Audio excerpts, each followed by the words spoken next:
you'll find friends who'll do what you want better. But all of your real ones are trying to write your letters. It's not too late. It's not too late, boy. It's not too late, but it's later than you think. It's not too late, no. It's not too late, boy. It's not too late, but it's later than you think. So take it easy. It's not so hard to smile. Take it easy. Your old time, you will come back after a while.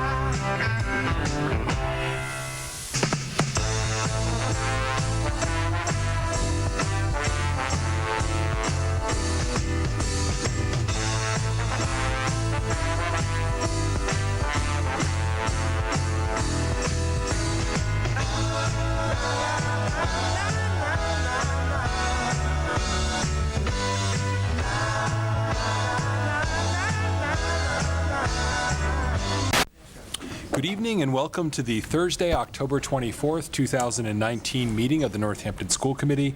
I'm David Narkowitz, the chair of the committee, and I'll begin by asking the clerk to call the roll call. Mayor David Narkowitz. Present. Ms. Molly Burnham. Present. Ms. Rebecca Busansky. Here. Ms. Laura Fallon. Present. Fine. Mr. Howard Moore. Here. Ms. Susan Voss. Present. Your Honor, you have a quorum. Thank you very much. The primary purpose of tonight's meeting is a presentation of the MCAS results for the district, but we do have one field trip request that we needed to get approved because it is timely. Would someone please make a motion to approve this field trip on November 12th, 2019 of Leeds third grade going to the Pequot Museum and Research Center? So moved. Okay. Second. Okay. There's been a motion made and seconded. Any discussion about that? Hearing none, all those in favor of approving that field trip, please say aye. Aye. Opposed? Any abstentions? Okay. And now we will turn to Dr. Provost and his report on district MCAS results. Thank you very much.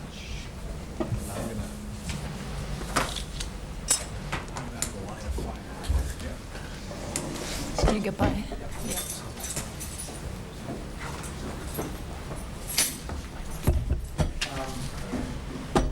Before I start, Annie, if you could pass out the protocol we use for these student success meetings, just so people have that in front of them. Didn't I already do that? I think so. Okay. Yeah. Great, thank you.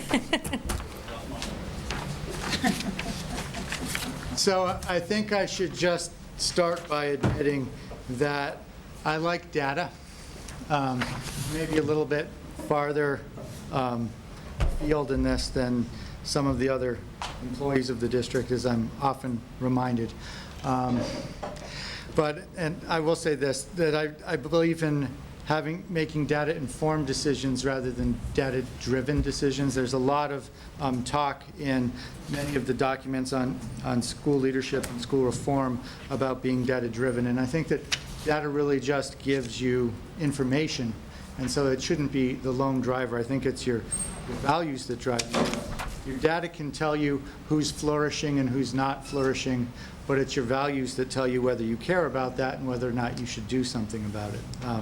So I'm hoping to have a data-informed discussion tonight that can help us lead to some data-informed decisions, or for me to share with you some data-informed decisions that I'm making.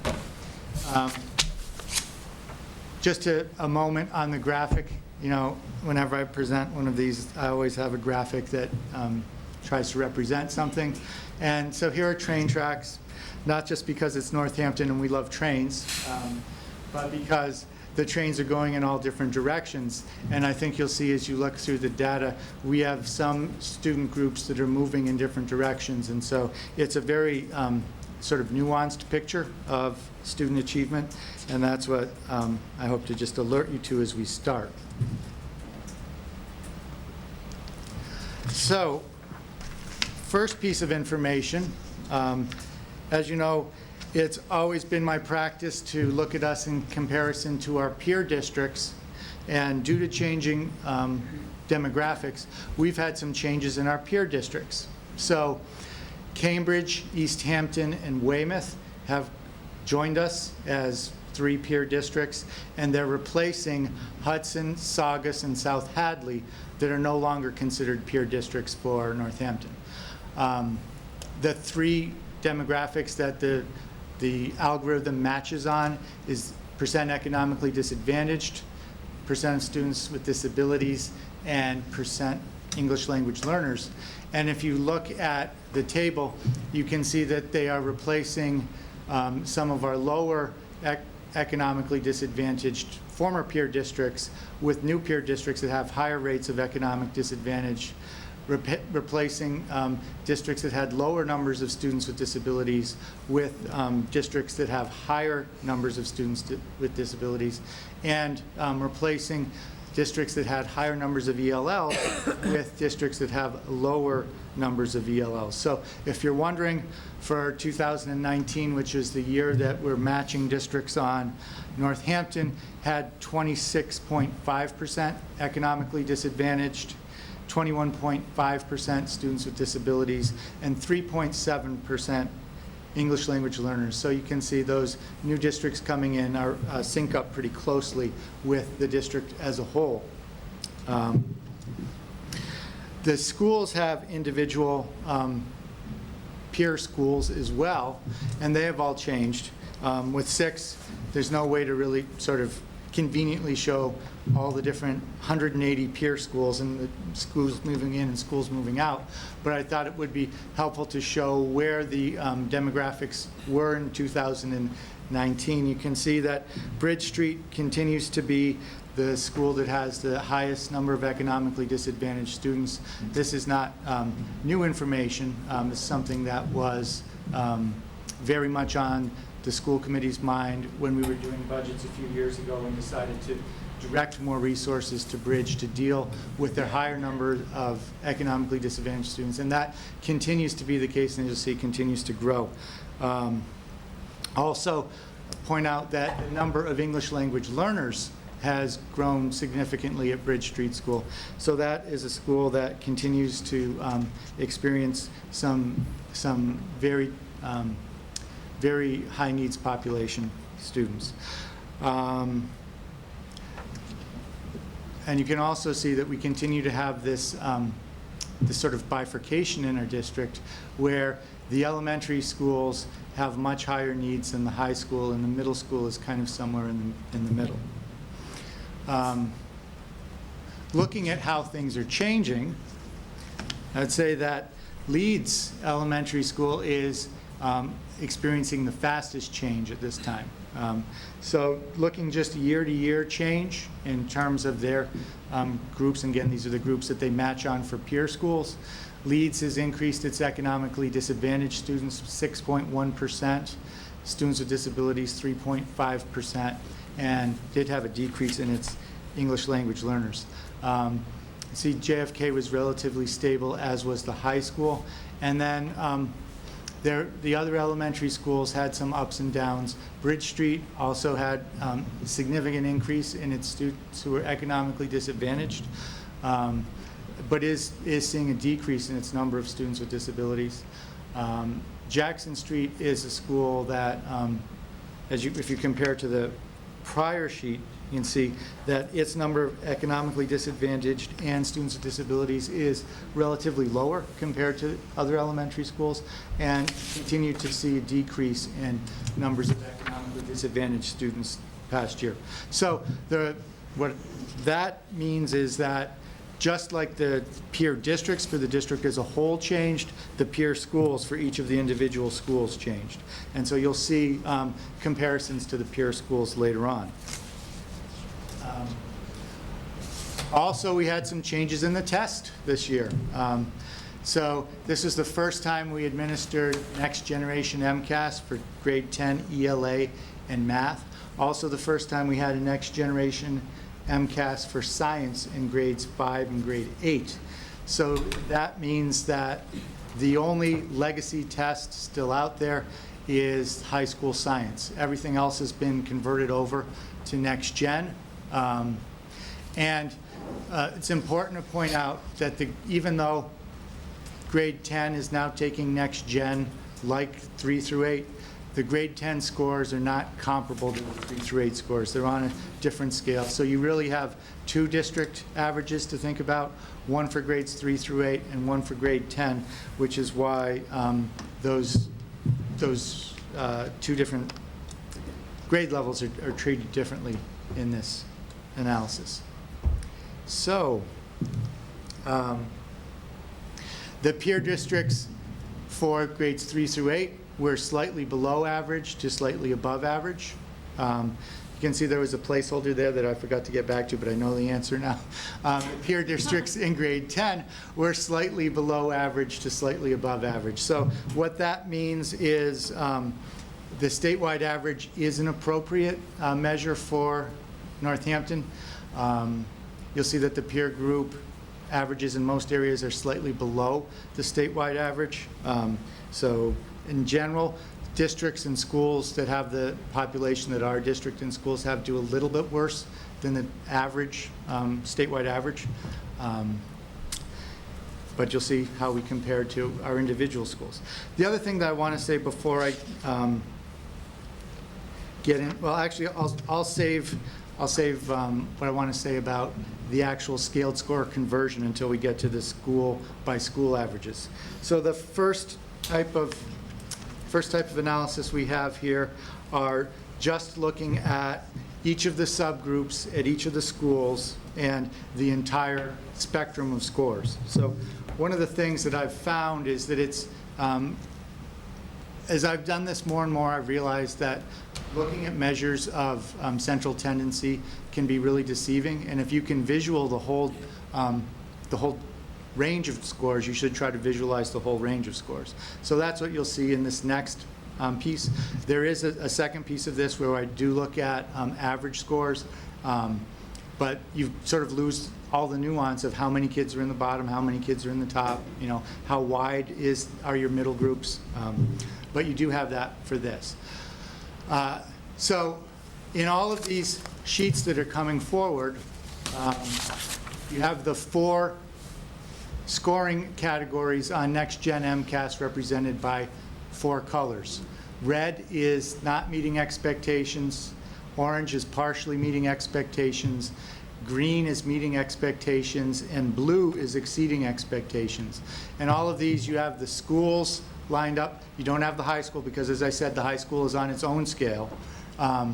But then you have the peer district average and the statewide average. And these go subgroup by subgroup. So when we're looking at grades 3 through 8 students with disabilities, we're looking at the peer district average in grades 3 through 8 for the students with disabilities subgroup, and the statewide average in grades 3 through 8 for the students with disabilities subgroup. I should say also another note of interpretation with this. There is a change that took place last year that needs to really be sort of taken into account whenever considering middle school scores. Prior to 2 years ago, middle school was its own group. So you had elementary schools, middle, and high. 2 years ago, the decision was made at the statewide level that middle schools are elementary schools. So now middle schools are compared with the elementary schools. However, they perform quite differently than the middle schools, than the elementary schools. So, and in general, middle schools do worse than elementary schools. So you see that for our district. The sort of balance against that is when you look at peer school comparisons, and you can see how JFK does in comparison to the middle schools that are like it. But anyways, this first graph is English Language Arts, grades 3 through 8, the students with disabilities subgroup. This is grade 3 through 8, English Language Arts again, and non-disabled students.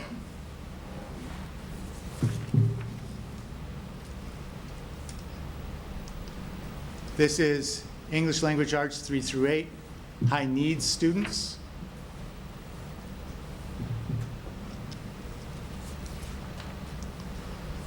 This is 3 through 8 non-high needs students.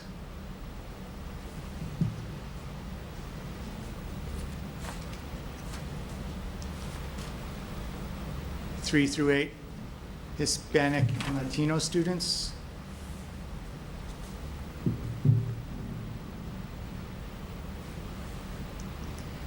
Grades 3 through 8 white students in English Language Arts.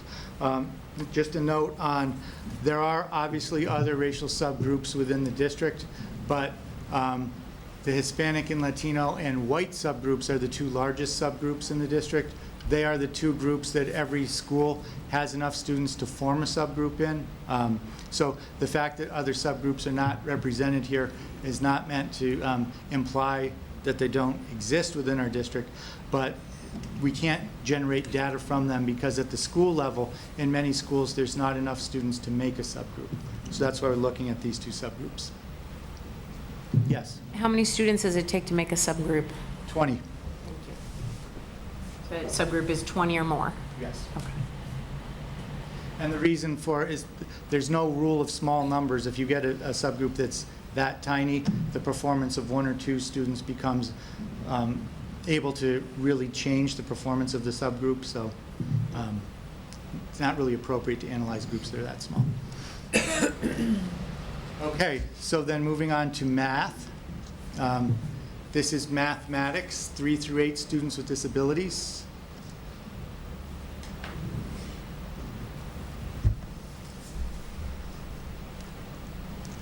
This is 3 through 8 non-disabled students.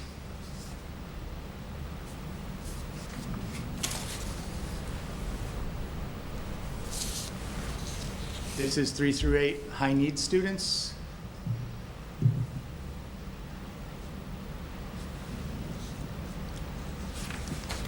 Three through 8 non-high needs students.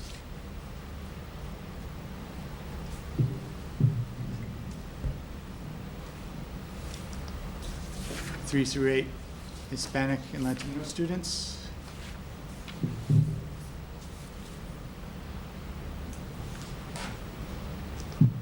Three through 8 white students.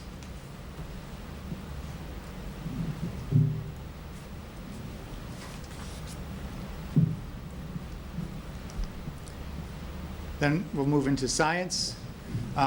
Bridge Street drops out, again, for the reason of forming a subgroup. Science is only given in grade 5, and there were not enough students with disabilities in grade 5 at Bridge Street last year to form a subgroup, so it disappears.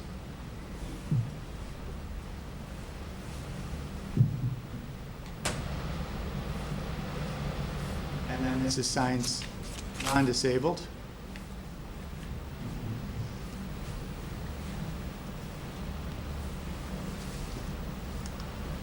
Science high needs.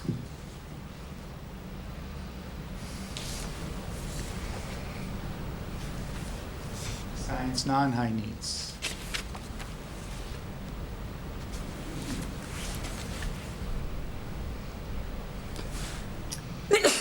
Hispanic and Latino students.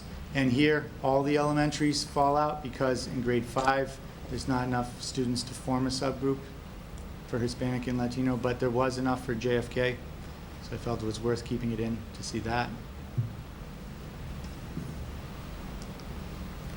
And then white students.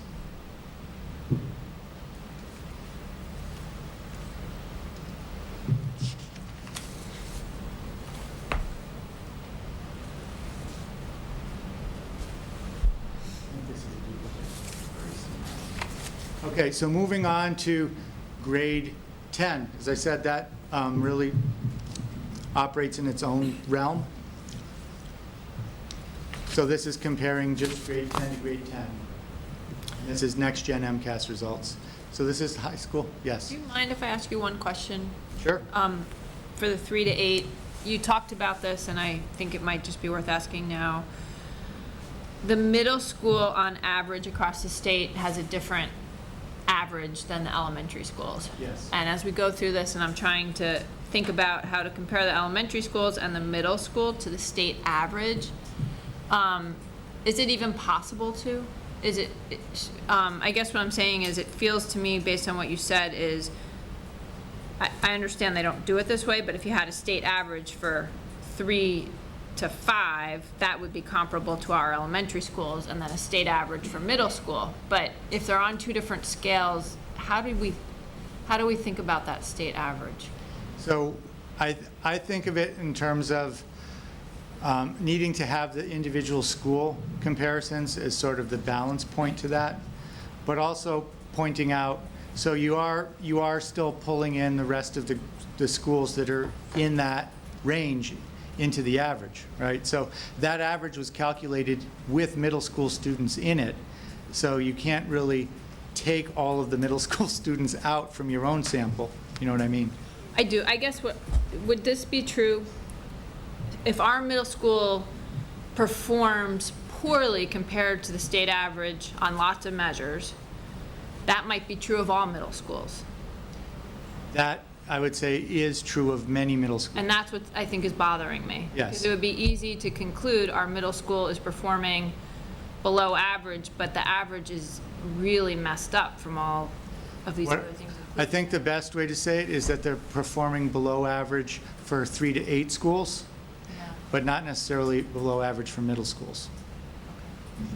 Would the DART tool for comparable schools, looking at JFK's profile, give you a sense, at least, of the comparables? I mean, because I'm Yeah, looking. that's actually coming up later on. Yeah, that's That's what I good. would- Thanks. I just wanted to clarify that as we're Yeah. going through them, because Yeah.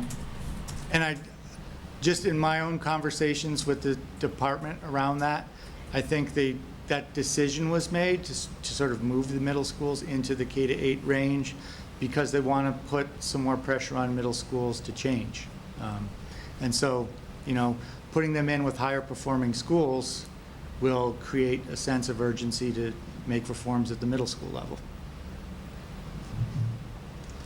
So anyways, 10th grade, this is students with disabilities, us and our peer districts in the state.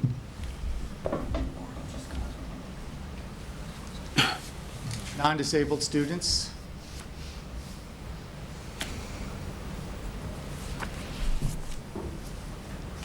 I need students.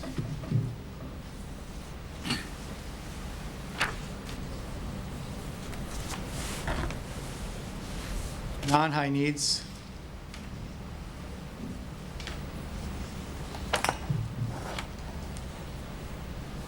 Hispanic and Latino students.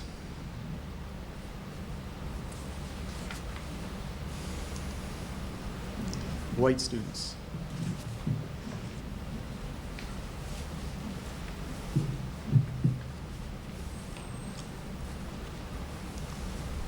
And here comes math, students with disabilities.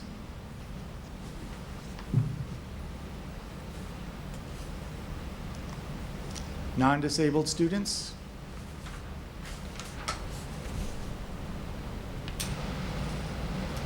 I need students.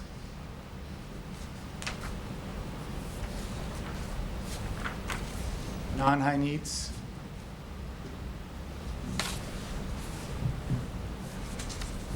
Hispanic and Latino.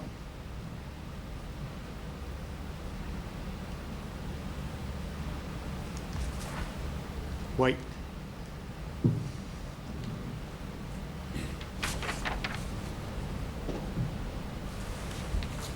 And then I believe we go to science.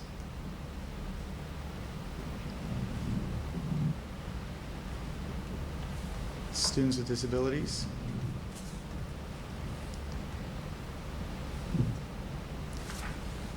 Non-disabled students.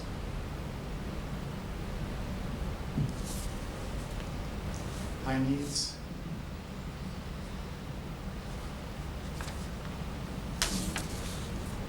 Non-high needs.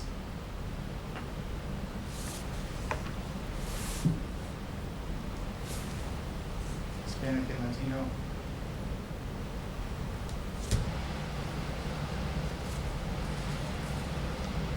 White.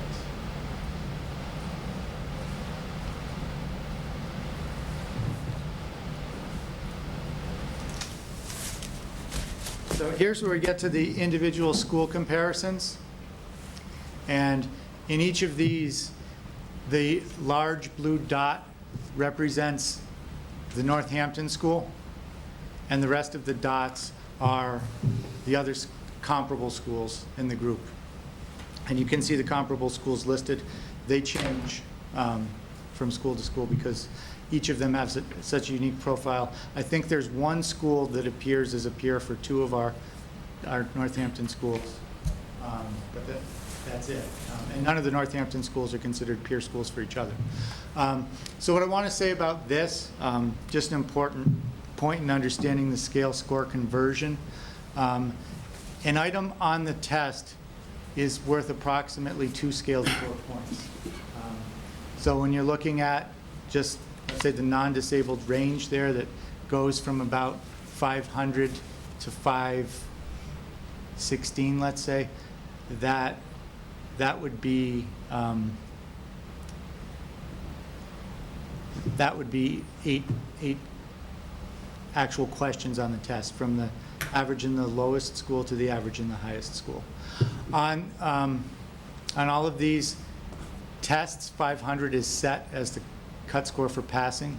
So the green line shows you how close the group is above or below the cut score for passing. And you can see its comparison to its comparable school. So you see the spread, and you see the score in relation to passing. And then you can see all the subgroups listed across the bottom. So you can see how non-disabled students at Bridge Street do compared to the non-disabled students in its peer schools, students with disabilities, non-high needs, high needs, white, and Hispanic or Latino. So same thing, and just looking at the peer schools. Yes? Can you remind us brief definition of non-high needs versus high needs? High needs is an amalgam group by definition. So that, to be in high needs, it means that you either are an economically disadvantaged student with a disability, or an English language learner. So sometimes a student is more than one of those, but having just one of any of those categories means you're high needs. And then non-high needs means you don't fit into any of those categories. So this is English language arts at Bridge Street. This is mathematics at Bridge Street.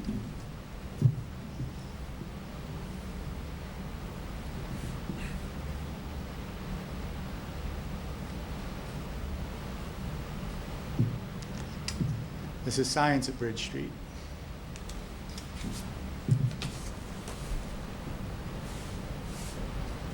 And some of the dots disappear because in fifth grade there weren't enough students in the group to make a subgroup for Bridge Street. You'll see that happen for some of the other schools too, which is why there are fewer dots in students with disabilities and Hispanic and Latino. Here is Jackson Street. Comparison to its schools.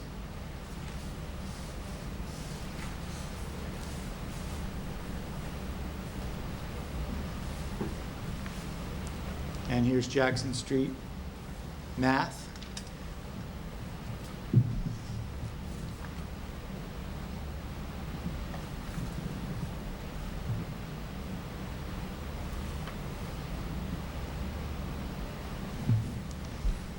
And Jackson Street science.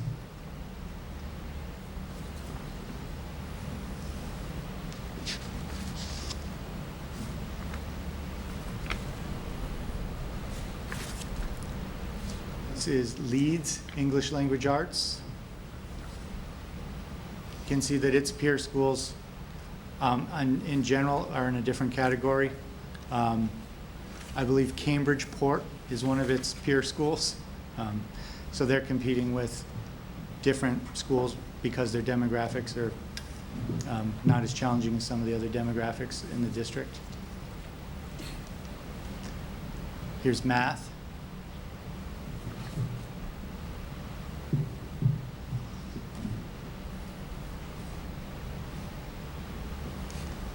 and science.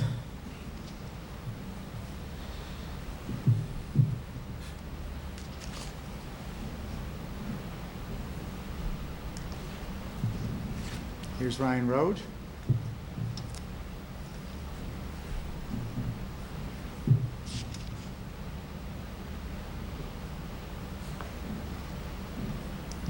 And Ryan Road Math.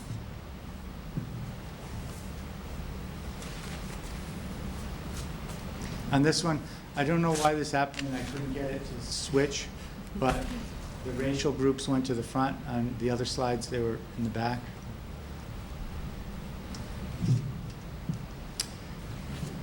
This is science.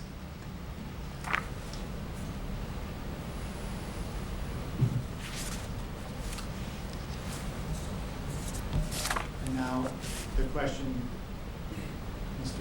Moore was, or I'm sorry, Mr. Meyer was asking regarding JFK.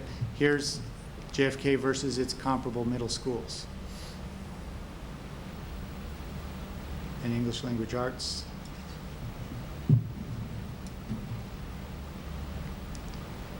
And in math.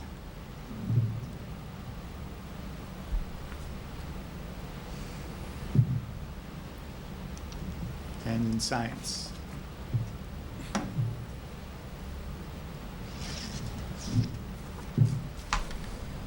So I think that kind of balances that picture. Then here's the high school. English language arts.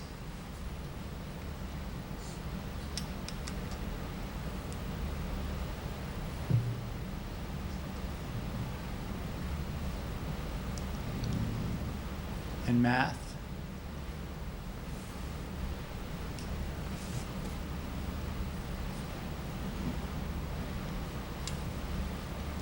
And this next one coming up, remember, science is still on the old system, it's legacy. So on this, it's not an average scaled score, it's the composite proficiency index, which is a number going from 0 to 100. If every student who gets proficient or advanced gets 100 points on that. So this is what it looks like in science.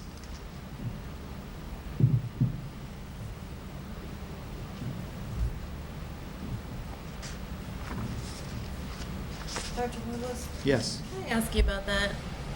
sure. So, when you look at the legacy MCAS in science, I mean, for all intents and purposes, it looks like we were doing exceptionally well on that. Am I wrong to think that the newer version will be more difficult? No. And so I feel like that's something that the public should be aware of, that, you know, part of the problem is that we have been improving and then they make the test more difficult, that they keep moving the finish line. That's right. And raising the bar for our students. And so I just think that that's an important point to make, that when you look at the high school science scores, I think they're very impressive. And they're even more impressive than our peer districts in the state. And it's a shame that I don't know what the future will bring, but that they will continue to make it more difficult. So I have two responses to that. One is every other subject and grade has already been through that. Maybe my first response should be, I agree with you that it's a little bit maddening. And the reason that it's being done is maddening to me too. The reason that that change is being made is because if you look, for example, at the non-disabled group, where you have a bunch of dots all basically bumping up against the top, the test is no longer able to separate schools. So one way of interpreting that is maybe we've taught the standards to mastery, and it could be okay if everyone was, actually performing at that level. But the department has said that it needs to be able to separate schools, so it needs a test that shows who's doing relatively better or worse than other schools. And when every school is doing well, the only way to spread them out again is to make the test harder. So that's the maddening part of it. The The part of it that I think I feel good about, though, is these two slides. Look at English language arts and math. We actually did pretty well in that spreading process. So this is the first time we had English language arts at the high school. And you can see on the next gen MCAS, you can see for most of these groups, with some exceptions, which I want to talk about, we're right at the top of our peer group. In math, we are right there with our peer group, at the exception of students with disabilities, high needs, and Hispanic and Latino students. And, you know, some of those schools that are in our peer group are extremely well-resourced schools. So, Swampscott, for example. yes. Yes. Yeah. I mean, I guess I see it a little differently. I think it's incredibly maddening that we have high-stakes tests that are going to determine whether these high schoolers are going to graduate or not. I think raising the bar in general is a really good thing, and so I can't really argue with that part of like testing. And if everyone's bumping closer to the top, then, you know, we should, anyway, that's all. But obviously, it's the high-stakes nature that really makes it so kind of dangerous, I think, in a way, so. That's all. Right, yeah, thank you, because that's the part that I was going to, was where you see that it's the subgroups that are being impacted negatively, and it's the high-stakes nature of it that I find a little bit problematic. And so the last piece I have to share with you before I sort of turn it over to your reflections, well, actually, yeah. The last piece before reflections is we now have 3 years of data with this new test in most grades. So just looking at what that's like. So this is just looking at the percent meeting or exceeding expectations in English language arts. This is all students, and this is grade by grade.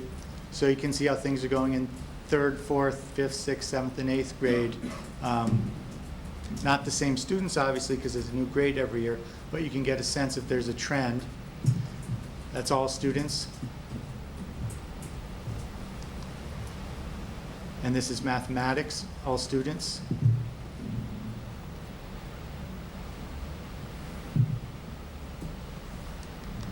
This is English language arts, students with disabilities.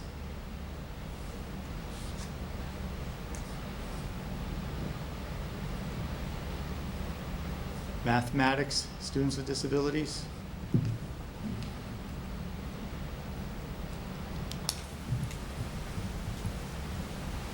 English language arts, high needs.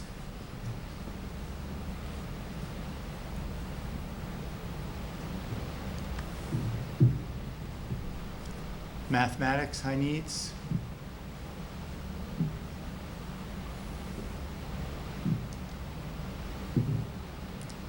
English language arts, economically disadvantaged.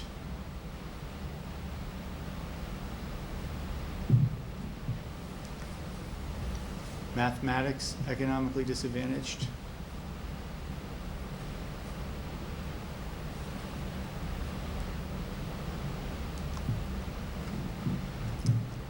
English language arts, Hispanic or Latino.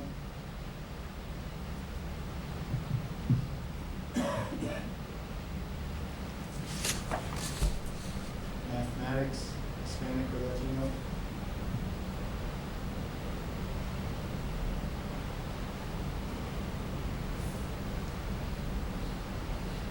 English language arts, white.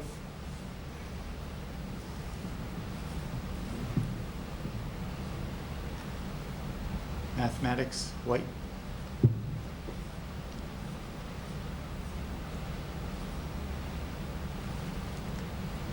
And then, okay, we'll save that later. Okay, so that's all I have for data tonight. Now it's, So glad that's all you have for data. so now it's time for our Atlas protocol. So the first part of this is just describing the data. What do you see? And the focus on this is just to say, in any of those graphs, charts, different ways of looking at data, what did you notice? Without really interpreting it or getting into implications. And we usually just let people popcorn around without going through the chair. Well, I mean, I guess I noticed we have not closed the achievement gap. that our subgroups pretty much across the board are doing much worse, with some exceptions, but doing much worse than our non-high needs, white groups, et cetera. That's what stood out to me.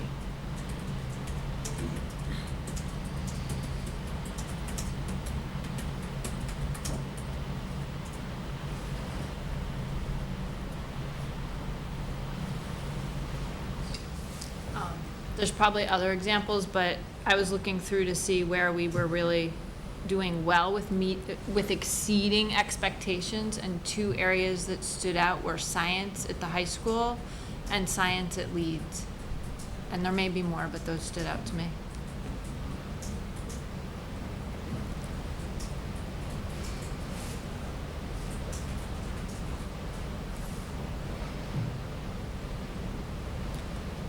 It did stand out to me that, in the first, in comparing Northampton schools to each other, that JFK is definitely having, more challenges, not doing as well. So maybe later you could just speak to why do middle schools perform so differently? When I was looking at this before the meeting, I didn't have that piece of information, so that would be helpful in understanding those numbers. And I'd also be curious what you think of our new peer groupings, especially in the second, where you compare us to when we're compared to the other peer schools. What do you think those are good?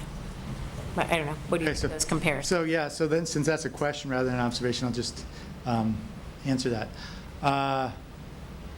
So I will tell you what my own temptation is, and ask you to help guard me from it, because I've already said it a couple times and I'm not sure if I should have said it, which is that if Cambridge is in our group, that our goal should be to beat Cambridge, right? Which I think is, to me, kind of an inspiring thing, and in some places it's possible. In some places, some limited places, we're already beating them. But that could be vanity, right? So, because one thing we know is they're spending almost $20,000 per student, which is a much different scenario than we have. But I do think it was right to take out South Hadley. I do think it was right to take out some of those other districts that were really much less needy than us.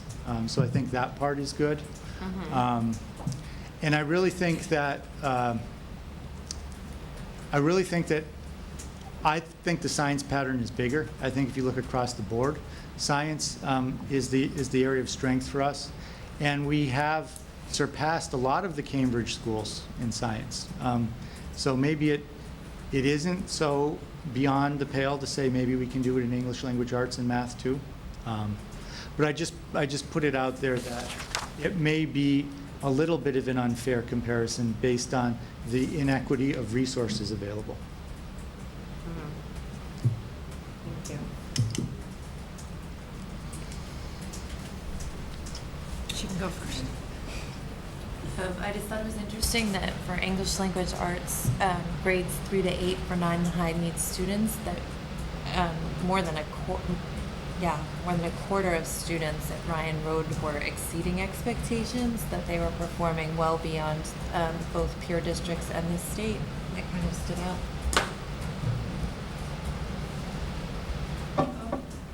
What's that? Did you have your hand? No, I I was- feel like I was talking.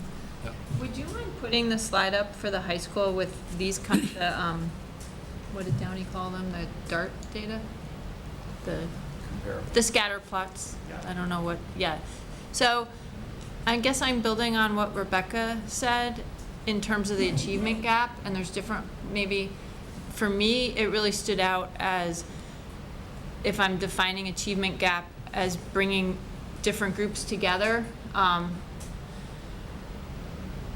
it's even stronger if you look at this in terms of us not doing a good job, because we're doing really well compared to our comparison schools for our traditionally more privileged groups, and we're doing extremely poorly, like, an achievement gap could be the average of each of these, but we're actually at the top in our privileged groups, and we're tending to be at the bottom in our not privileged groups, and the same is true for math. So it's even a multiplier on that achievement gap in a sense. Does that make sense? Yes.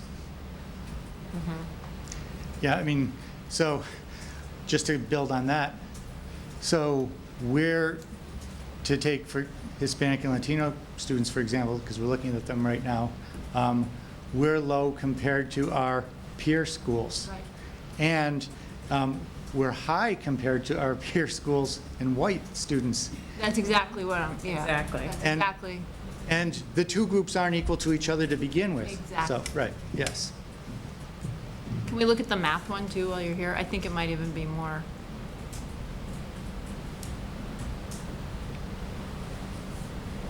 Yeah, it's similar.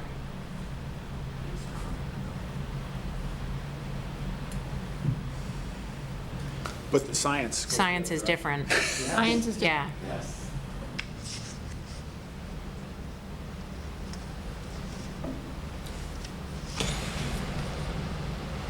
And I was noticing that, I think it's strange, and I don't quite understand how different the science results are than the math and the English results. Just because I don't know how you do science without math and English. And so it's just surprising to me that, we have groups, generally every single group, whichever grade level and whichever comparison, the math and English sort of tend to be kind of some sort of relational thing, and then the science is really different, and in terms of the scores, and it just strikes me as curious. It's like, are there tests written by different people? Really different people, because they just come out to such different kind of way of testing. So I think that's a good point to pivot to the second type of responses, which are, and the protocol, which are more interpretive. Like asking, so why is that? Now that we've seen it, what could that mean?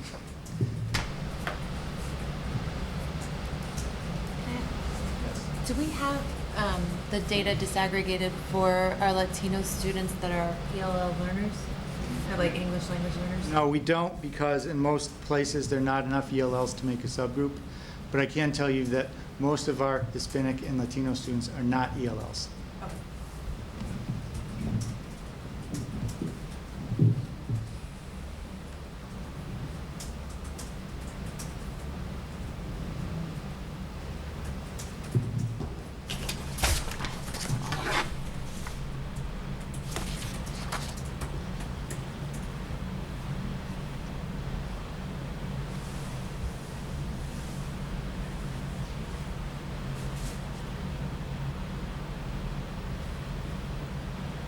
Are you looking for any comments or just on this? No, any comments of the more interpretive type? So there isn't a plot. If you could put this kind of thing up maybe for the Bridge Street School for math or ELL, English language.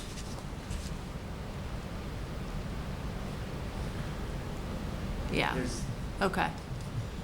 So, I think I said this once before, I understand each of our elementary schools has a different comparison group, but I think it's also beneficial to look across our 4 elementary schools, since we're all, in some sense, they have similar curriculum, they have similar resources from our district, not identical.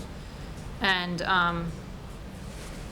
I wrote on my paper here, but that might be a plot we could look at some point or next time include. But Bridge Street, what I'm noticing is Bridge Street is continuing to lag behind in each of those, and pretty substantially. And then there's some other areas, depending on what, it's complicated enough, depending on it's math or English language, but there's some really big differences between our elementary schools in all of these. Is that making sense? So I guess that's just something that I think we should see if we can learn from. So for example, if one school is doing a lot better across the board in math, are they doing things differently than another school? Are there things we can learn from it? And I don't mean preparing for the MCAS, I just mean, Right. you know, So is that, a child's experience there. are you just throwing it out, or are you looking at probing to see if I have any hypotheses in that area? I'm just throwing it out. Okay. I guess I'm struggling with, there's a lot of data here, and what do we do with it, and where are we trying to get with it? And so that's one thought I'm having in terms of something that might come out of it. If presumably, the different elementary schools are hopefully spending, you know, not too much time prepping for these tests and just seeing where these kids are at. And if some schools, if this is a valid measure, which is a whole different question, but if some schools are outperforming in basic math, others, are we doing things differently that we could learn? That's my question, but. Yes.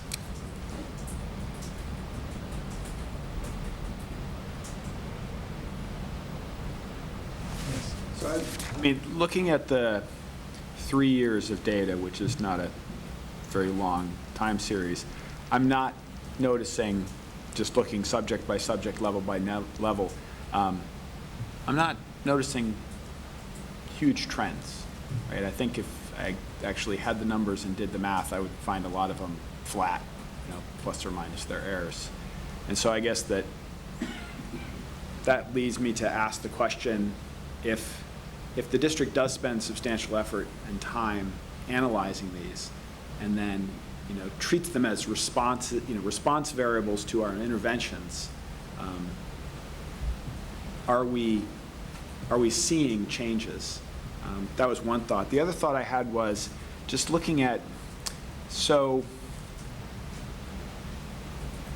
MCAS tests are high stakes in the high school, but I think for some students, MCAS tests, once you get over the hurdle, there may not be a reward for increasing your MCAS score, and it might even be more valuable to you to focus on other things that happen and are offered at high school.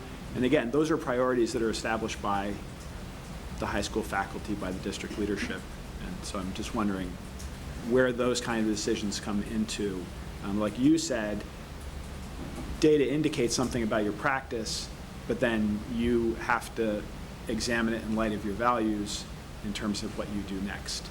And I'm just wondering, do any of these scores, especially, well, I think students with disabilities is the biggest question. Is that reflective of practice? Is that something that's not responding to an intervention? So, a couple of things.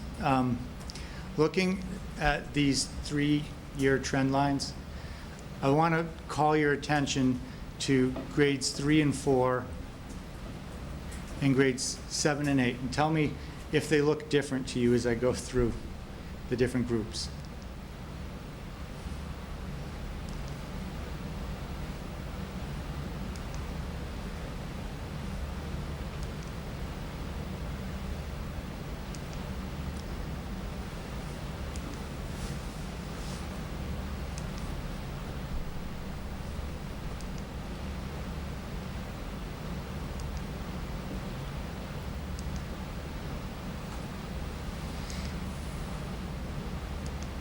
So, do you see anything there?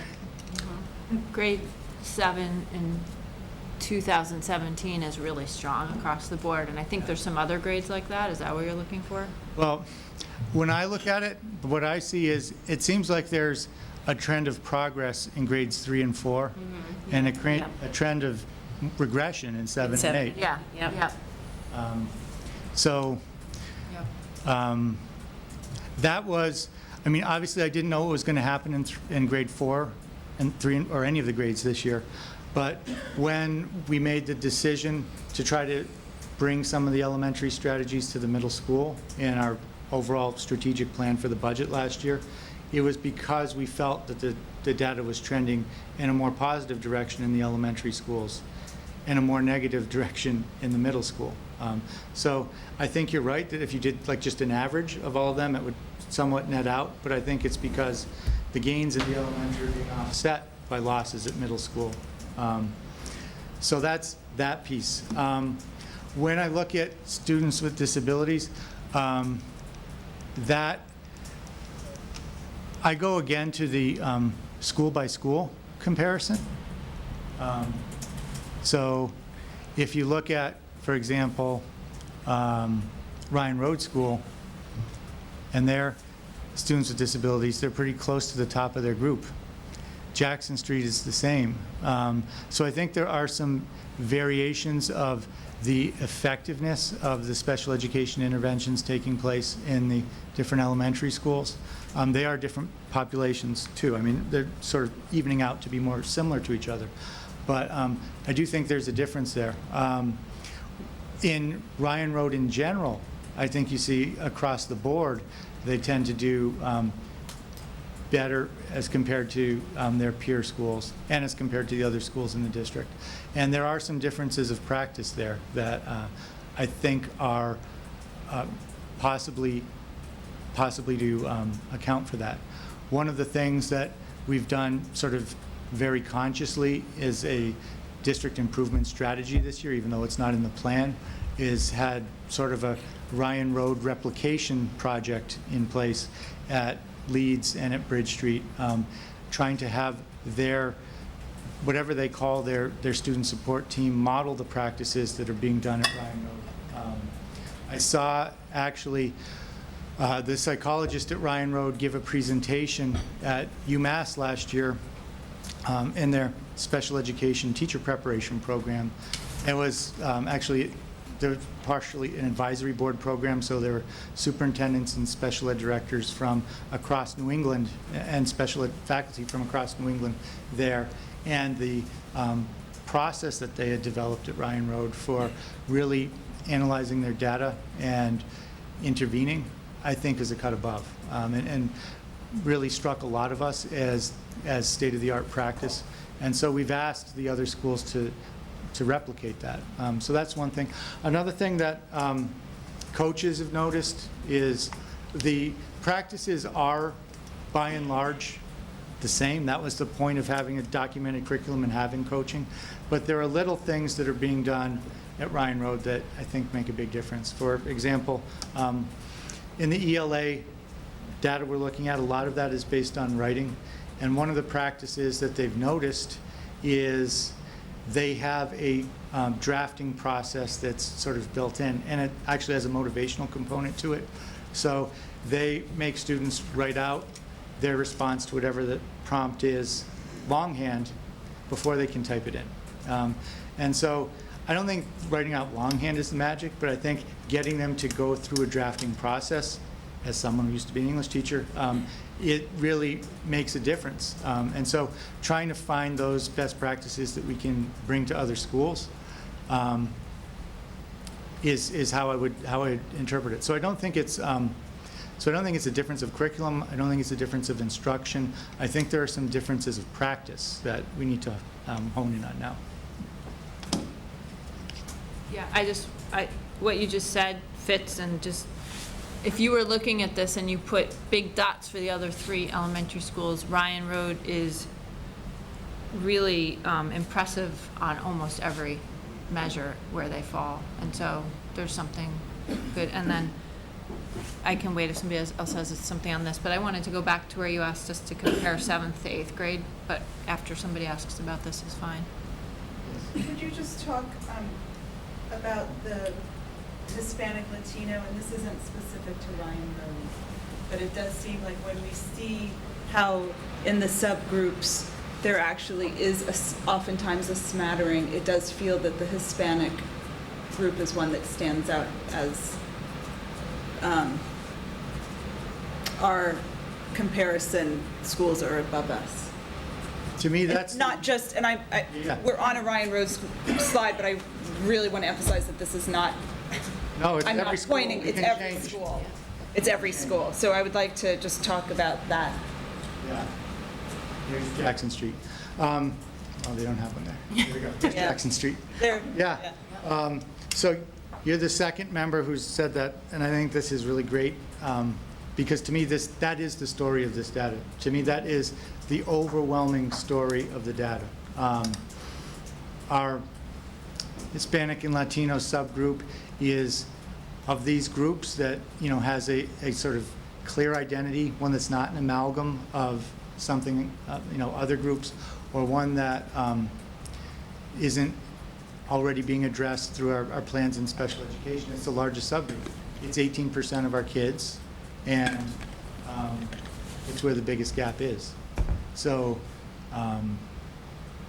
you're interpreting the data for sure. And I mean, there are some implications for practice that I'm going to talk about later. That's what okay. But that, to me, that's it. And it doesn't matter what school. You can, and it actually even doesn't matter how high it is. It's still relatively the weakest Still group. relative, yeah, exactly. And I know that these cohorts are not the same through time, but again, what's interesting is that when you get to the high school, in ELA, that subgroup lags. In mathematics, it's right about in the center, and in science, it's at the very top. Yeah. So again, this to me is interesting when you have things that disagree. Yes. Just wondering, again, it could be a different cohort, obviously, right? It is. It's a different group of students starting in a different place, and they're ending up in a different place. But is what's happening in the elementary schools the future that we're going to see at the high school, or is there something that goes on within their journey that changes their trajectory? Well, I think it's really important to remember that the 10th grade test is nothing like the 3 through 8th grade test. So there's a lot that's done with the threshold for passing.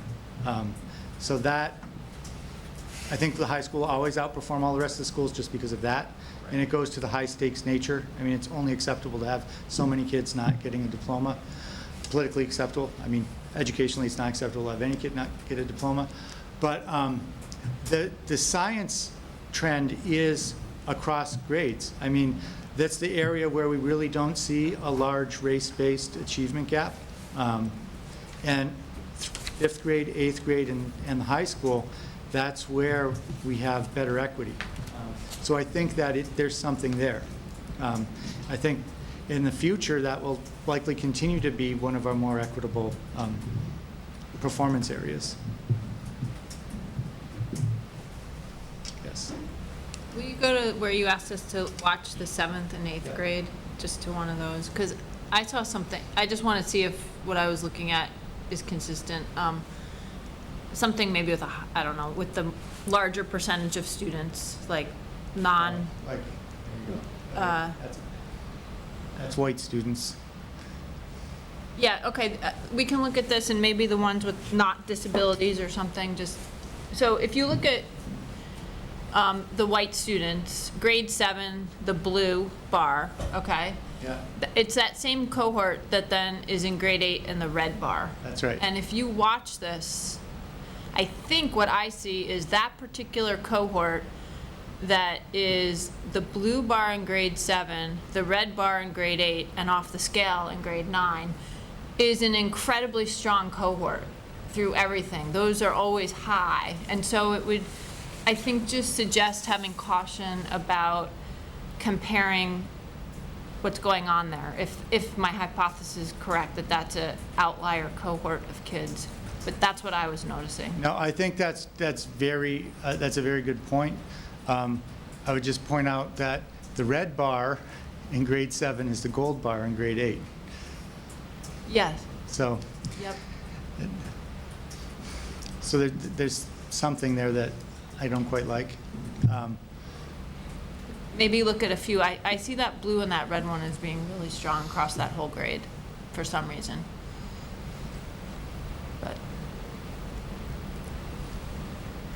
But yeah, that eighth grade group last year, which is now 9th grade, which is now in a non-tested grade, was a high-performing group all the way through. Right, so if we're looking at classes around it, that group might set the bar, Sure. Offset it, right? Interpret with caution. Yeah. I feel like there was something else out there that I maybe didn't answer.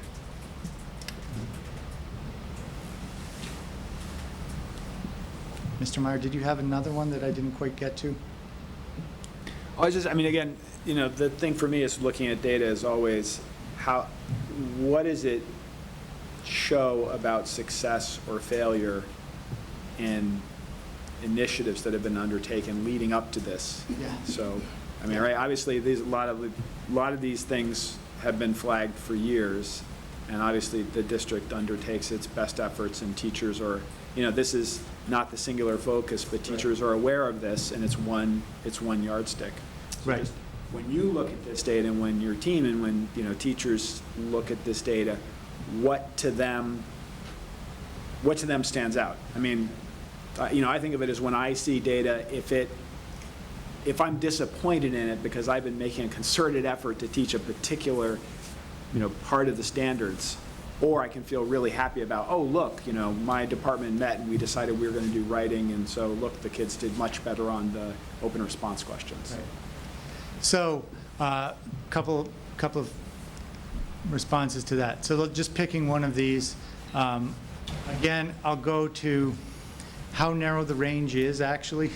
So if each item is 2 scaled score points, we're really talking about the difference of 5 questions on the test being the worst school up there to the best school up there. So not over-interpreting where you fall within that when the range is small is one thing that I think is important to bear in mind. The other is all of this violates kind of one of the main statistical premises, at least as most of us were trained, which is trying to distinguish noise from a true signal, right? And a lot of these things are all bumping around an average, right? Which is only separated by a few responses. So not over-interpreting individual things, but looking for trends. And so when we look at it as the administrative leadership team, the 2 things that really jumped out to us were Hispanic and Latino students and that gap, because that's a gap where we see lots of places where the white kids are at the top of our peers and the Hispanic and Latino kids are at the bottom. And it's like, it doesn't matter what grade, what school, what subject. So that looks like a true signal to us. The other thing that looks like a true signal to us is the fact that that's not present in science. And so we've spent a lot of time talking about, well, what could be the reason for that? And we have 2 hypotheses that we're working with right now. One is that there's just much more language support embedded into science classes because typically the vocabulary is new for everybody. So in other courses, teachers may be going along without supporting the vocabulary as much. But in science, you almost have to stop and define and introduce new vocabulary. Sometimes it's in a third language that none of the students speak. So that's one thing. The other thing is that at least in our curriculum, which is mystery science in the elementary schools and then lab science in middle and high, it's much more hands-on. So kids can manipulate it, they can see what's happening, they have an opportunity to really have an authentic experience with the content rather than having it mediated through language or through text. So, yeah, when we talk about this, where our Hispanic students are performing, and like I do want to talk about it as a big picture. I do want to look at it in the context of, are they in the classroom? What is our attendance rate? What are our disciplinary rates? We're only monitoring in-school suspensions, but what about the kids who are being asked to leave the classroom or just walking out? Like, we're not aware of that data. I don't know how well we're tracking it. And so I would like to really be paying attention to that. I would like to be making sure our expectations are the same for all students, and that the support is the same. And I also, as far as the science grades, I was talking to my children about it, and one of the things that they brought up was that we do so much as far as to close the experience gap in science. You know, we take them on walking trips. Crimson and Clover Farm is like, you know, a field trip that they go on. We've got the gardens. The NEF has funded so many projects where they go out to Arcadia. And so that, you know, if part of the achievement gap is also an experience gap, then I think that we've done a lot to bridge that in the area of science, more so than in other subjects perhaps. And so I wonder if that plays into it.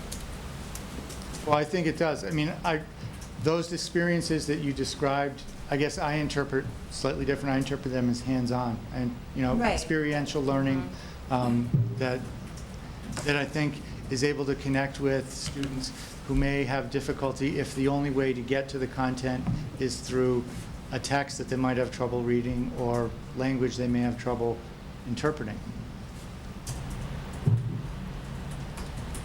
Yeah, just looking back at the Hispanic Latino subgroup, I think it's really hard to interpret it without going a little bit deeper and saying, well, within that subgroup, there's a percentage of those students who are in these other groups: high needs, non-high needs, student with disability, and not disabled. So for example, if for whatever reason the Hispanic Latino subgroup had more high needs, I'll just pick high needs students in it, right, than some of the other subgroups, you might, there's other effects that aren't being controlled for. Sure. I mean, economic disadvantage is a major one in our district. And so it's just part of the story there. And On this, do we have, is this data, again, would it look the same if it was something else like grades or, you know, portfolios or, you know, whatever sort of, you know, evidence of the work kids are doing in school? So I can answer that question only from the context of one study we did where we were looking at formative assessments and grades on report cards. And we found that there really wasn't a strong relationship between the grades kids were getting on assessments and what they were receiving on the report card.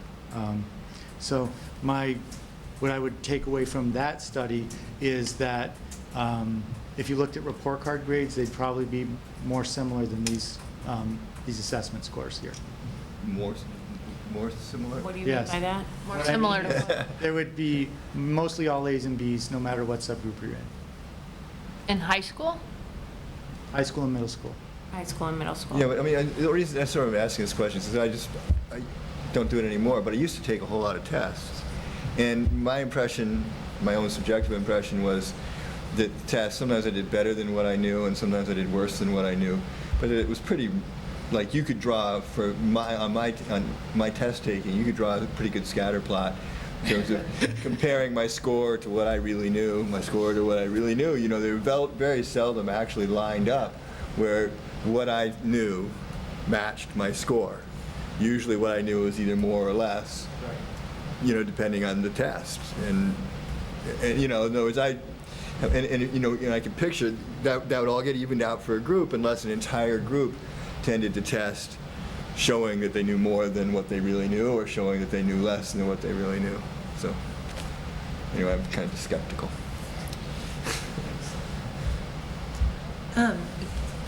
I'm assuming you looked at like growth percentiles, the student growth percentiles for. Yeah, I did look at the growth percentiles, and growth percentiles are good. And I should say this, I mean, we really should say this, not to get lost in it.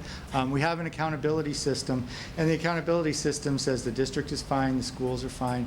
The one school that has an accountability rating right now is the middle school, and it's for their EL subgroup only. And in fact, the middle school exceeded its goal for its EL subgroup last year, but is still identified as in need of improvement with their EL subgroup because they started. These are schools that for the most part are hitting their targets, right? It's just that compared to other schools, we know that more growth is possible. And that's the reason I do this, because if you're the school that happens to be the top dot there, which in some cases we're the school that's the top dot, having a goal that says, okay, you're going to increase another 2% next year, to me, it may not really be that valid, right? Because if none of the other schools like you has ever done it, what's the reason to believe that it's even possible to do, right? So I do need to say that. In the context of the overall accountability rating, the district and the schools are doing fine, with the exception of the middle school that has the accountability rating for the EL subgroup. But the data shows, I think, where we need to go. I think it shows where we have the equity gaps within our own district. I know equity is a very important goal for the district, and it just personally kind of drives me crazy when we're able to demonstrate in a lot of ways that our Hispanic and Latino students aren't thriving to the way our other students are, that we don't really talk about that too much, and what can be done for that. Can we talk about the scatterplot about the middle school a little bit?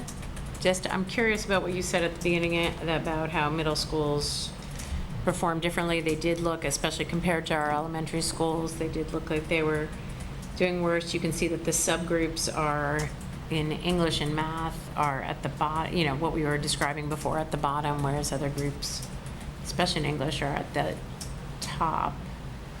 Science, they're doing a little better, except for Hispanic and Latino again. So just was curious about your thoughts on that. What I was saying is, when you compare the districts in our school to the peer group and the statewide average, the middle school is pretty much worse on everything, right? But when you compare the middle school to its peer middle schools like this, here's ELA, in 3 of these groups, which are very large subgroups, we're the top performing middle school. For non-disabled, non-high needs white students, that's about as good as it gets for a middle school like ours. For math, some progress still to go, but firmly in the middle for those subgroups. It's the other subgroups where we're at the bottom. So what I was saying is, this is the demonstration of the difference between middle school and elementary schools. So compared to the elementary schools, it does not perform well, but compared to other middle schools, it does perform well, I would say. Not the best, but certainly not the worst. Not like you might be led to believe if you were just looking at the K-8 graphs.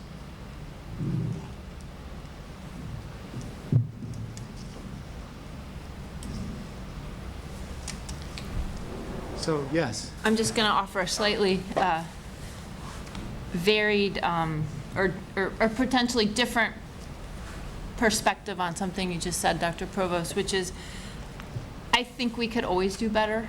I think these comparisons, and I understand what you're saying, and yes, it's very important to get all the subgroups here that aren't performing toward the middle and upper end of our comparison schools to figure out how to move those up, but I don't think that needs to be instead of or separated from saying any of these subgroups could improve. And in some ways, I think when you improve the experience for everyone,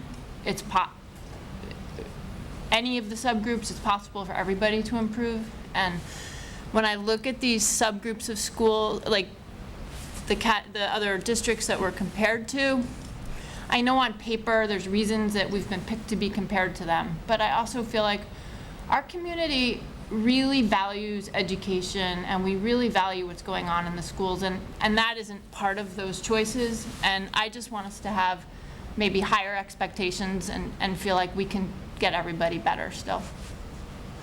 I'm not saying that we can't improve.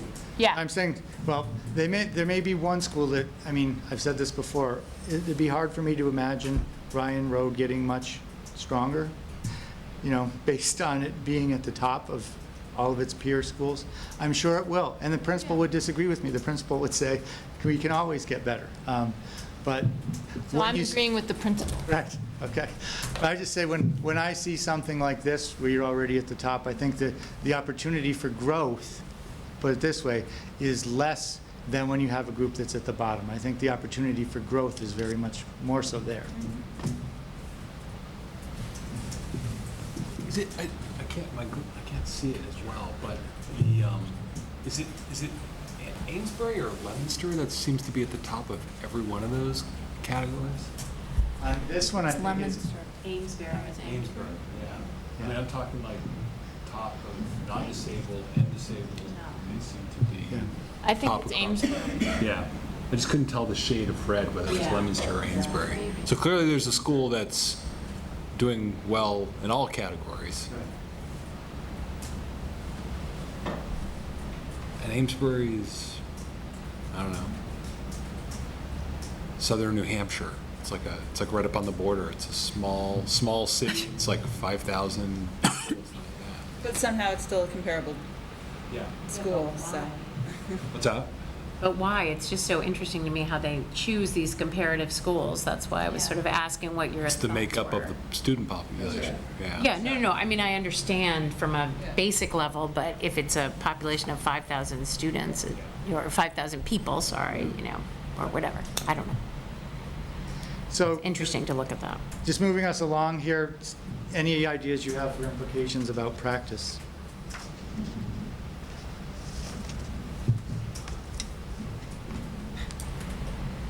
I mean, I don't know if I have something to say about the implications of practice, but I do feel that, I know that at JFK, having more Hispanic teachers in the classroom just feels like it would support students, because we know that research suggests that we want to see people like ourselves demonstrating, what we're trying to do too. So that feels like a smart investment. And that's something that was negotiated in the last contract. We have the ESP to Teacher Career Ladder. I was at the Diversifying the Educator Workforce Coalition meeting on Monday, and I think we're in a really good position to have that embedded within our contract. Now the challenge will be to fill up the pipeline and get ESPs working on that. That is part of the alt team this year. The other thing will be, once we get students through the end of the pipeline, we do have a couple of districts that are a little bit farther ahead of us on this, we'll be retaining them because some of the districts that are having more success attracting more diverse candidates are now running into some considerable challenges with retention. So we can benefit from their experience. We can think about what they've learned to try to make sure that not only can we get our people credentialed, but we can keep them in the district. And I'm just curious to follow up, do you mean just in JFK or having more Hispanic teachers across the board? I mean, across the board, of course. Yeah. I just noticed Okay. it at JFK when I was, That there are I s- more Hispanic and Latino yes. teachers?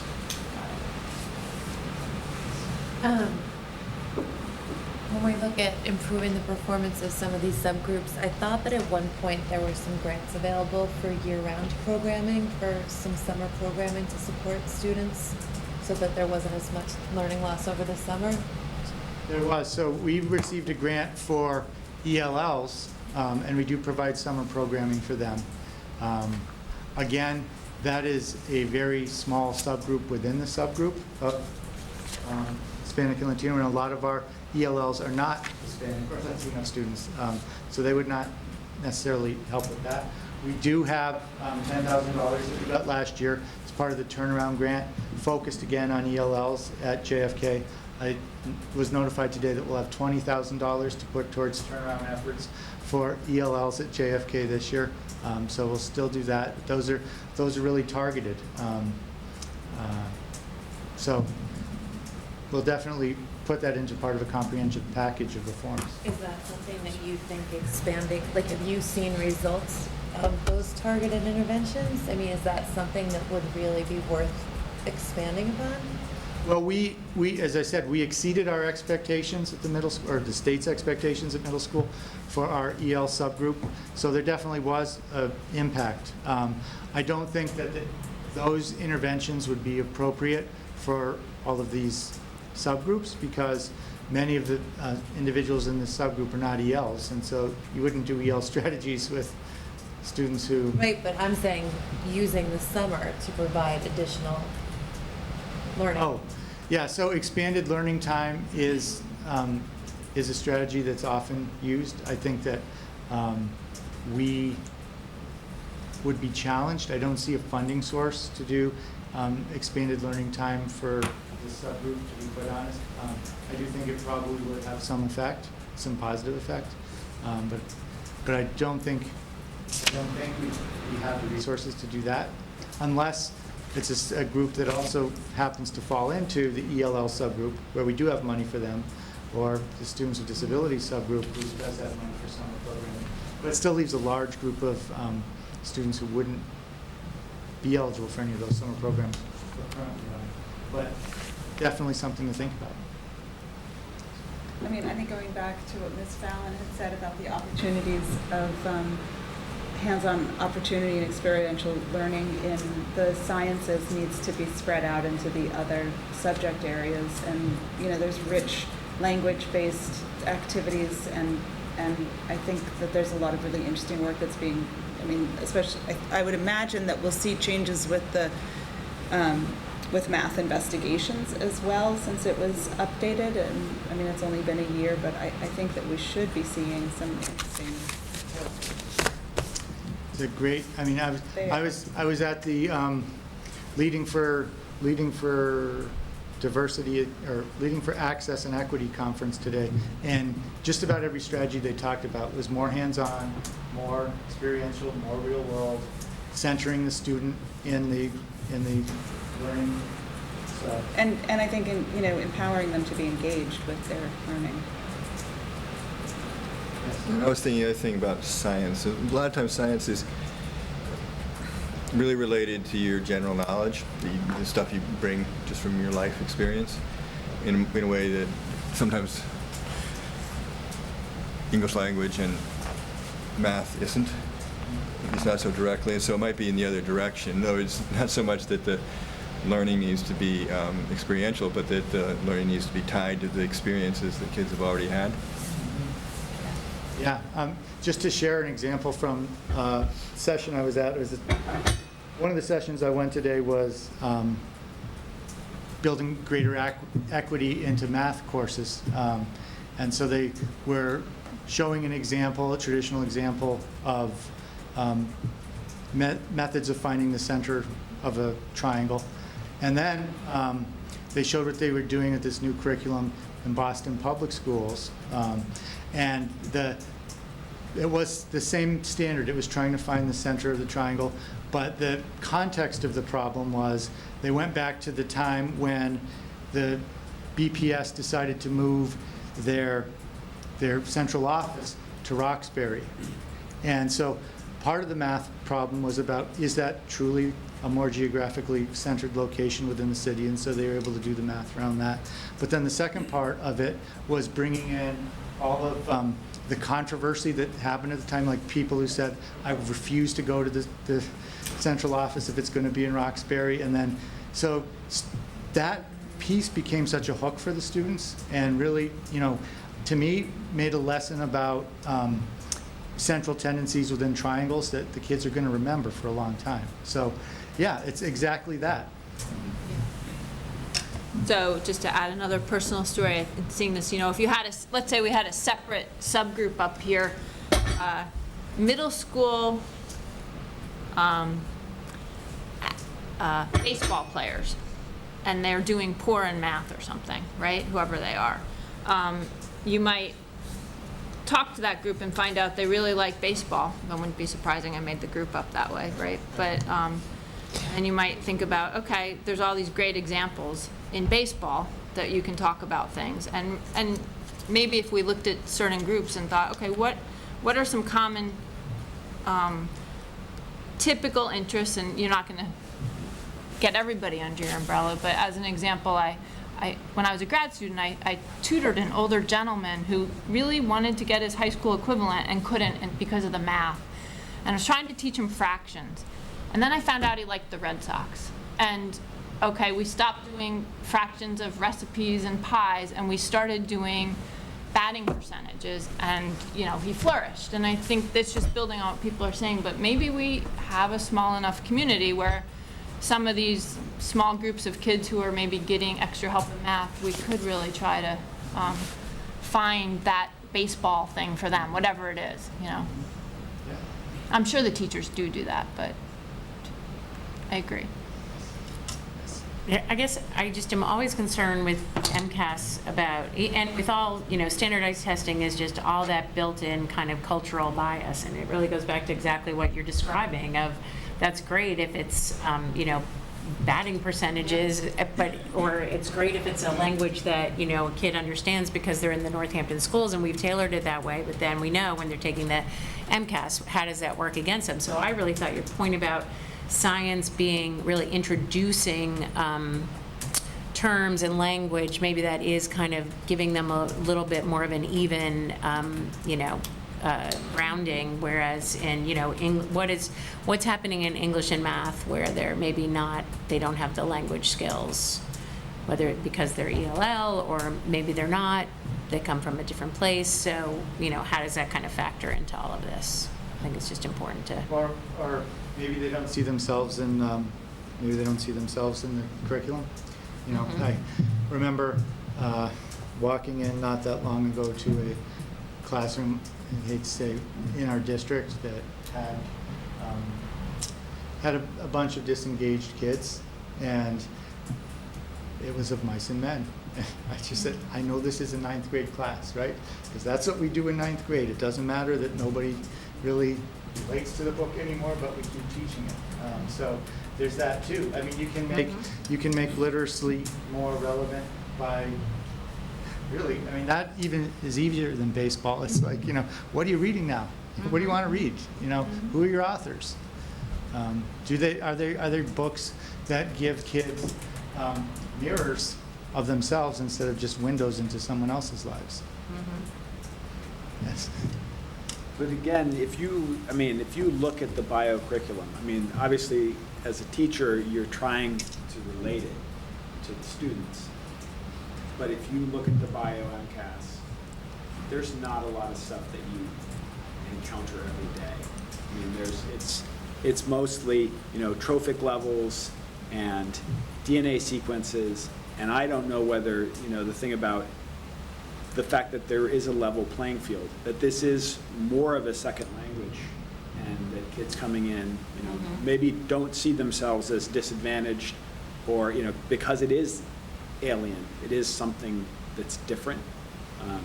Because I'm surprised because I know that districts choose to do physics first because their students have weaker ELA profiles. And so they choose to do, you know, they say, okay, well, we know that there's going to be a lot, like they go away from biology because it's so vocabulary heavy. So again, that's why to me, it's sort of a puzzle that we're having our kids have this degree of success, even, you know, in those groups that aren't as successful on ELA. But we see it also in 5th grade and 8th grade, which is just general science, basically. So yeah, and maybe there are other reasons. Maybe that's not the thing. And certainly, I'm not looking to change anything about science because that's the area where we say, okay, let's not break it. That seems to be working. And it may be that in some areas the intervention is trying to make it more hands-on, and in other places saying, this is already hands-on enough. Let's just keep doing what we're doing.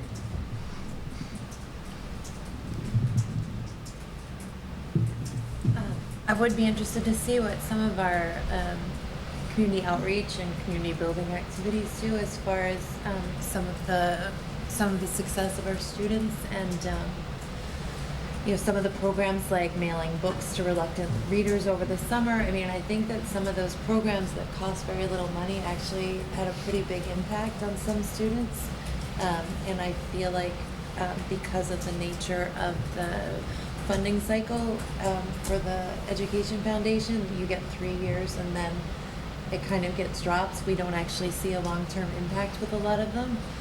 So I do hope that we kind of stick with some of these programs that I think do provide a valuable service and, you know, outreach over the summer and contact with families.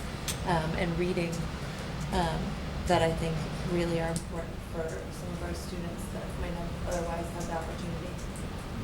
I think that we need to be building those relationships and going out to the community more than we do.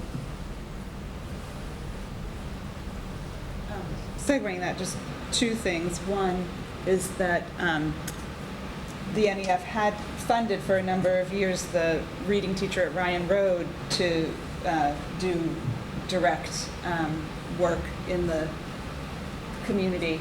I was thinking about that as well, how important that work was, and watching her with the families was just an outstanding.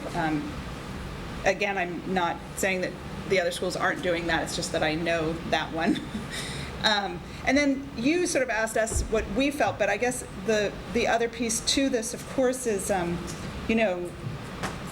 what the teachers know and say about the complicated and the nuances of teaching these different subjects. What is the difference between teaching biology and, writing, English language arts is an enormous body of work, and just getting kids to write two sentences, anybody, me included, side by side, that connect and make sense. And that's a really nuanced thing. And you sort of asked us what we think, but it's really hard not to. I'm sure that the teachers are digging into this and thinking about their practice and thinking, so again, I sort of put it back that I would love to hear also what the teachers are thinking about in their own professionalism. Sure. So I can't speak for all the teachers. Yeah, of course not.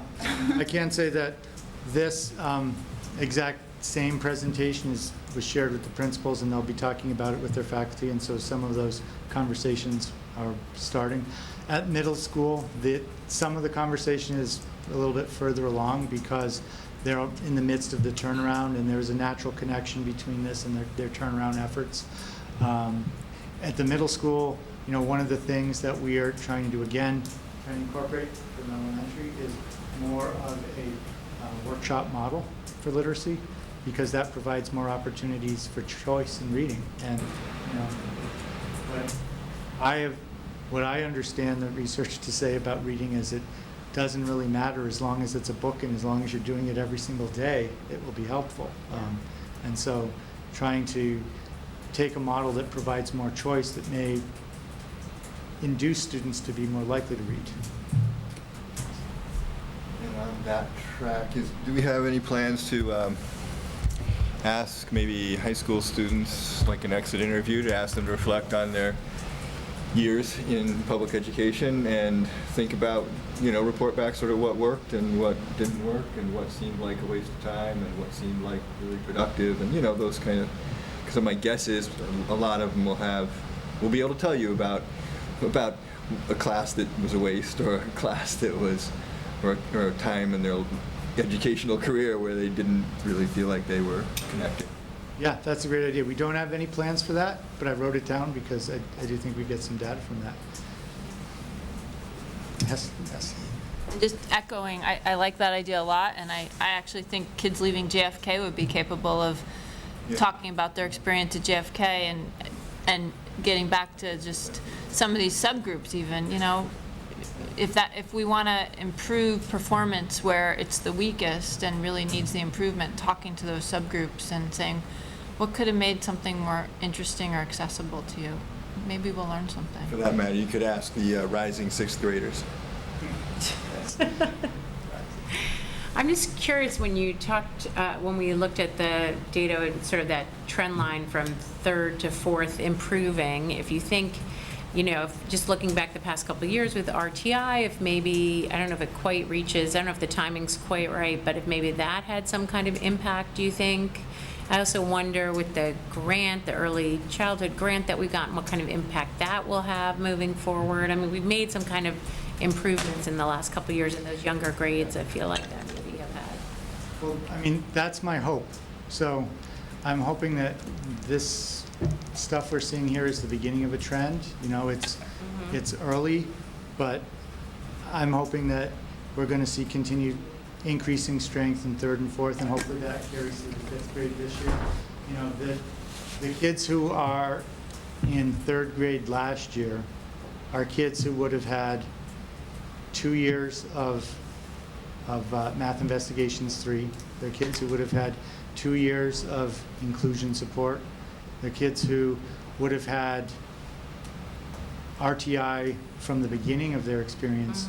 So we're getting into cohorts that have seen all of those interventions. So I'm really hoping, I mean, that's why I look at that, the third grade and the fourth grade with, you know, as encouraging signs for what the future may be. And that's why we've already decided we're going to try some of this stuff in middle school. And then I'm also just curious about how you kind of, how sort of those interventions and all the other testing that we do intersects with MCAS scores, so that when you say like, when we look at MCAS and we say, what are the implications for moving forward, that we're not taking just, I mean, obviously we have a whole body of data on our students, so I would imagine this is just one piece of data, right? That's, Right. I think, very important. Right. So, you know, if we had this information that said we seem to have a problem with performance of our Hispanic and Latino students, but we had all these other pieces of data that said, led us to believe, no, the kids are fine, then I would say, well, there's something wrong with the test. But we do have other pieces of data. We looked at the discipline data. We looked at, I mean, when I just look at just my anecdotal data in discussions with principals and discussions with teachers of who's not doing well, it's often the subgroup. So I think in this case, the test reflects that reality. So I think it's for me, not just a function of the test. I mean, there are all kinds of problems with the test. In this year's 10th grade test particularly, that was problematic, right? But Exactly. I think when you have a set of signals that lines up with other signals you're also getting, then it's time to pay attention. Yeah, I agree. And you have screenings as well. Can you say a little bit about, I think we have a new math interventionist kind of program at JFK this year. I don't know how many students it's serving. And do you have a sense if that's going to affect some of these subgroups and be helpful, not just in MCAS, but in general? Yeah. So we are in the second round of intervention right now. We did a group of sixth graders. I can tell you that our goal was to have 80% of the students after one round of intervention be able to discontinue the intervention, and we were able to meet that. So we've started with a second group. I do think we have a little bit of a problem with the way it's working at sixth grade, which is it's a little bit short. It's a 6-week intervention now, and I'd like to get it up to 10 weeks. But still, for the first group, we felt okay about discontinuing with the kids that we did discontinue with. I can tell you that the students who are being identified for that intervention are very reflective of the subgroup we've been talking about tonight. So I think that I'm happy to see them getting the extra help. And I'm very happy that it is designed as extra help, so it's a second dose. Students aren't missing any of their classroom math in order to receive extra math. They're missing their unified arts class, which isn't a great trade-off either, but it's a better trade-off than missing math to get help in math. So I think that we will see, you know. In reality, we had 2 positions in the budget. We could have used 2. We definitely could have filled 2 interventionists table with kids who could have used the help. So it probably will be not as effective as it could be this first time around. I think that next time we might be able to make changes that will make it more effective. Having the intervention block will hopefully allow us to do longer cycles next year. The other thing that I wanted to say about it, and this is really important, the types of kids who are receiving the intervention now, the interventionist described to me as kids who would raise nobody's red flags about needing help. And I think that's really important because that tells me those are exactly the types of kids who are falling through the cracks. I'm hopeful.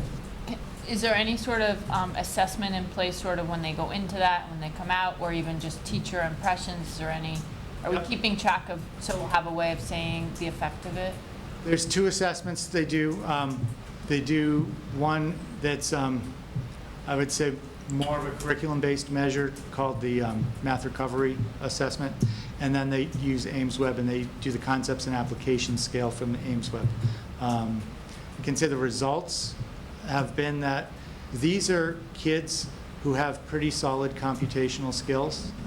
They can do the operations, they can do them even fairly fluently and accurately, but have significant breakdowns with problem solving. And more than that, with confidence, with just being willing to start down a problem solving path and see where it leads. And so what the intervention's been talking to me about is really building up the students' risk-taking muscle, if you will, by giving them opportunities to try things in a smaller group and see where it leads. And then sharing that back with the classroom teacher and saying, okay, this is how you get this student started on a strategy.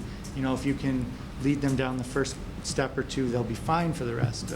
So I'm hoping that that communication between the interventionist and the classroom teacher will be helpful too.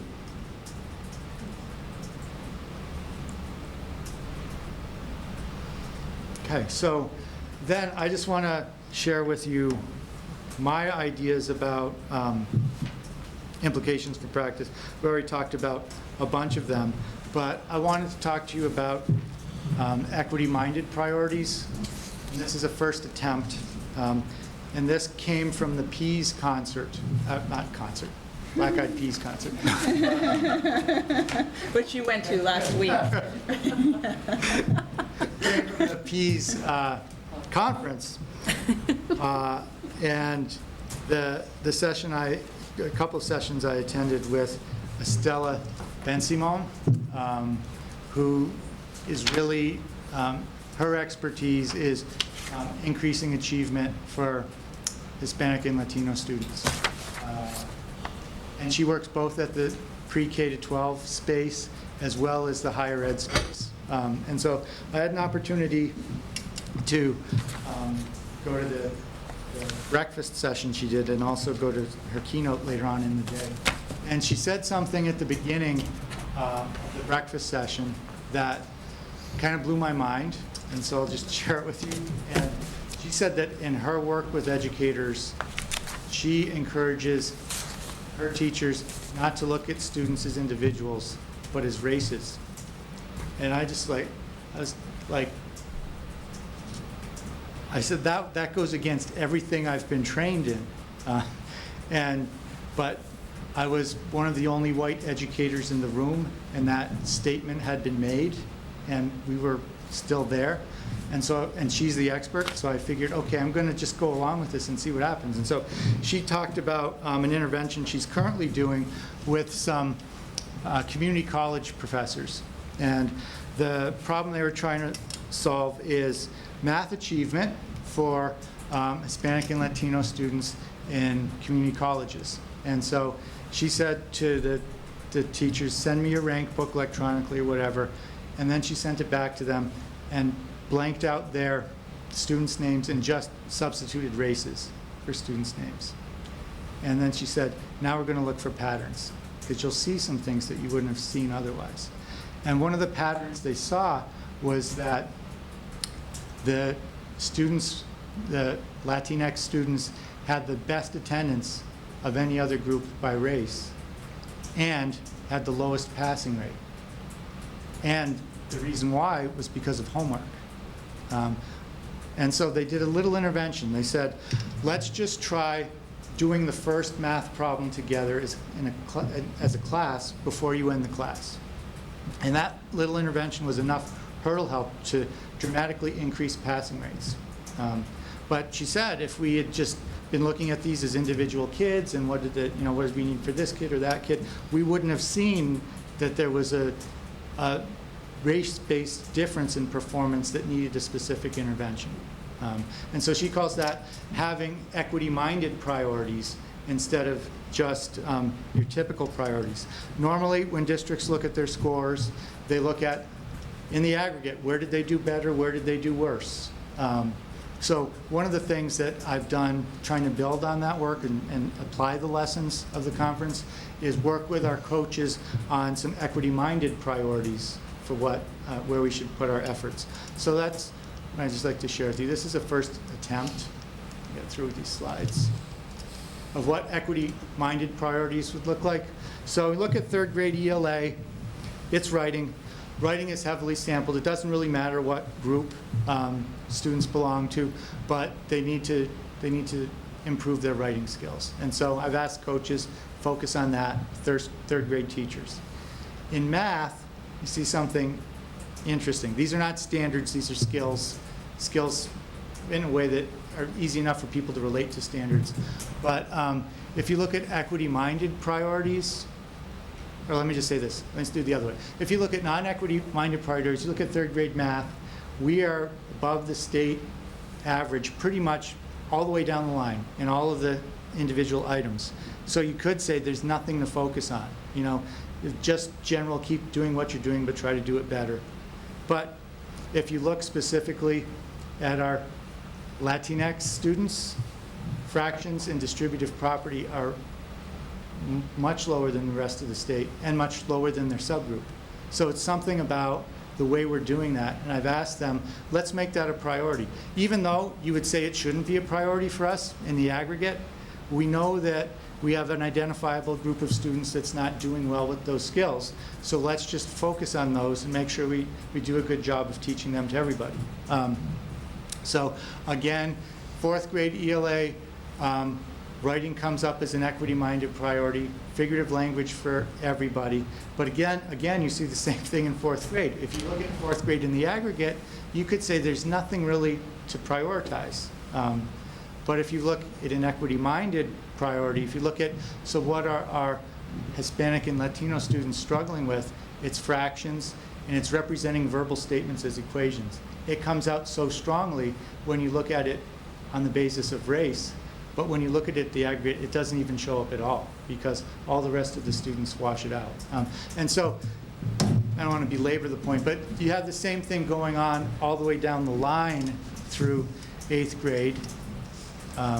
In some cases, the equity-minded priority and the non-equity-minded priority would be the same, but in some cases, we would have different priorities based by looking through equity lenses. And so that's what I've asked our coaches to focus on.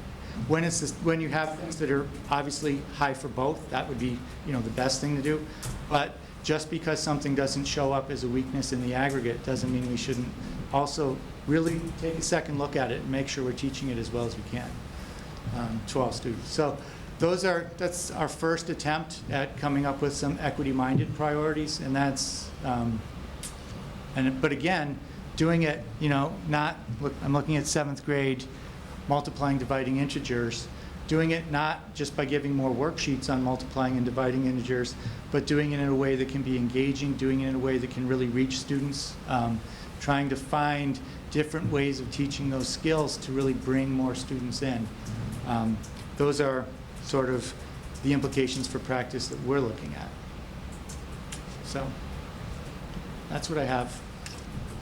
Thank you, Dr. Provost. Thank you. Any other comments or questions? Okay, I'm just going to...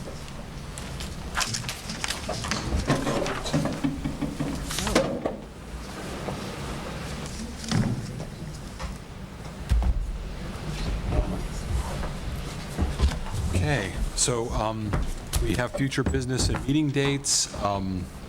Rules and Policy Subcommittee, November 13th, 2019, 5:15 in the Superintendent's office.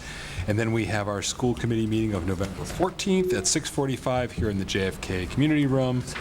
And then our next meeting, which includes the Student Advisory Committee at 6:15 at December 12th, 2019 in the Community Room. Is there a motion to adjourn the meeting? Motion to adjourn. Is there a second? Second. All those in favor, please say aye. Aye. Opposed? Any abstentions? That does mean that the October 24th, 2019 school committee is adjourned.